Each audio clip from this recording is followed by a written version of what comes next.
I actually find it quite ironic that I make this video in the motor on my break in work because it just kind of summarises the last 24 hours for Celtic.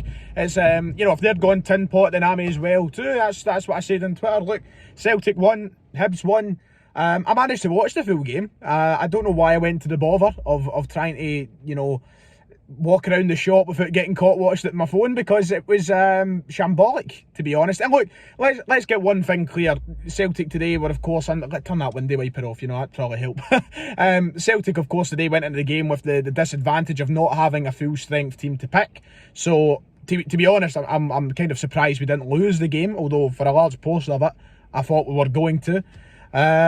But look, there's no excuses. Celtic got what they deserved. They got we went to Dubai. We've paid the consequences with a positive COVID test.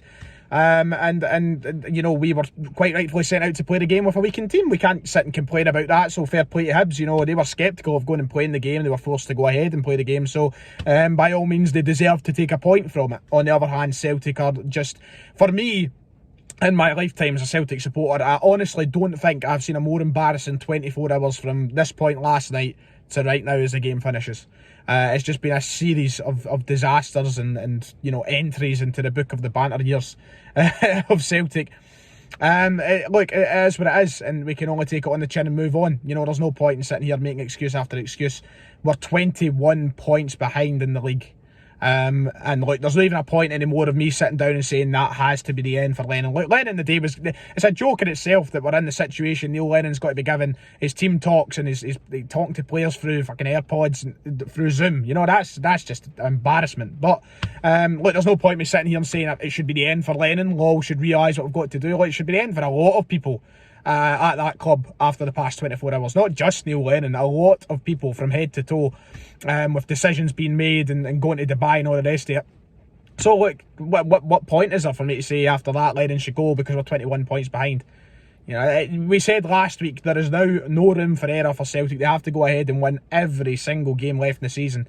And what do? We risk it all by flying away to a sunny country for a wee while. So look, complete and utter negligence kind of just sums up everything in that 90 minutes of football, because on and off the park Celtic are a state at the minute, and we can't really hide away from that. So yep, it's of course it's painful to watch. It's painful to kind of be on the side of the fans right now and sit and watch all of this happen, watch your team struggle, and watch just everything unfurl the way it has. It's really, really annoying. You wish you could do something about it. You wish you could be at Celtic Park in the stadium to voice that, but you can't. And it's just, as I said though, there's no excuses. There's no excuses. In terms of performance, this isn't, I was going to title this a 3 things we've learned, but what did we learn from that game, to be honest? It's just the same old stuff. And this is a team, that, we're not going to see play any more this season, apart from, of course, we're going to do it one more time against Livingston, but after that it's going to go back to normality for Celtic. Well, you'd like to hope so anyway. So it's not like we're going to take too much out of this game as a lesson moving forward. Cameron Harper, for as much as people may have been excited to see him and whatever you may have thought of his performance tonight, we're not going to see him in the team past the Livingston game at the weekend. So it doesn't really make a difference saying that we've learnt anything there. We're going to have to wait quite a bit to see him back in the team. I'd imagine Neil Lennon will be right back into playing Odds and Edouard, Lee Griffiths and all the rest of it at the first opportunity he gets. So what's the point in saying that we've learned anything from that, to be honest? Like, the thing that we've learned is this is just a painful time to be a Celtic fan. That's me being brutally honest about it. But as I said, the club have got to take it in the chin. Hibs got a well-deserved point, and we got a well-deserved disciplinary measure in losing our players. I don't think disciplinary measure is the right term to use there, but you know what I mean. That's the price we've had to pay by flying off to Dubai. Performance from the start. Look, how many corners was that Hibs had in the first 5-10 minutes? That was a fucking joke, man. Like, and once again, yes, I'll rectify the point I made earlier. Yes, you're playing a team that's, we've seen Conor Hazard in goal, Stephen Welsh in there. Young guys of the park, you've got Harper up front. Of course, Hibs are going to be up for it. Hibs are going to know that they can go and take 3 points. They're going to pile the pressure on. But there was no real defensive sort of structure in the first 5-10 minutes. We didn't seem comfortable any time we were on the ball. We couldn't calm it down. And one thing that really annoys me about Shane Duffy is, like, the moments we did try to calm the game down, the moments we did try to get ourselves into it, Do what we do best and do what we've done best for the last 3 and 4 years. Pass the ball about, get a feel for the game, move it up the park at our tempo. Every time Duffy got it, he just lumped it up. Right, that's okay when you've got 10 minutes to go in a game and you're looking for an equaliser or a winning goal or whatever. Yes, lump it up the park, try and get on the end of the ball and get us a goal. But when you're 5 minutes into the game and the pressure is on, you try and calm it down, man. Bring it to your own tempo and make it your game. We're the home team at the end of the day. Duffy's just lumping it up there, man. It was annoying. First 5-10 minutes, all Hibs, and pretty much the full first half. The first half was kind of irritating to watch and so many levels, just for the fact we couldn't get a grip of it. Towards the last 5-10 minutes, we started to get a feel for the game. Sorrow had a chance. It was a good save from the keeper. Laxalt had a chance as well, and that was another good save. Look, we started to get into it a wee bit, but you could see quite clearly that we just couldn't get into the game, and the team that we had fielded just wasn't able to compete.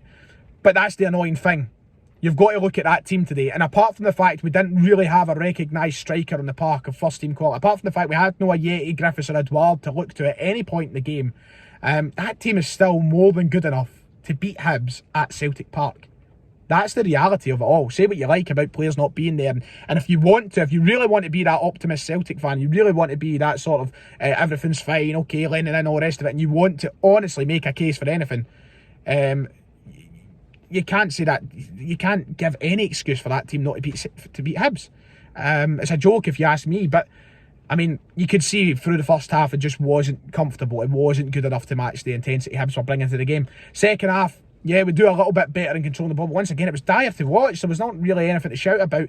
And then once again, you're relying on the main man, and the man who's pretty much changed everything for Celtic. Look, I would hate to imagine a Celtic without David Turnbull at the minute, to be quite honest.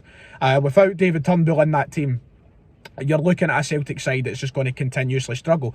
He brings so much to the team, and even if that's a set piece, even if that's a free kick goal to change the game, you need that, and you need players like that to step up in moments like that.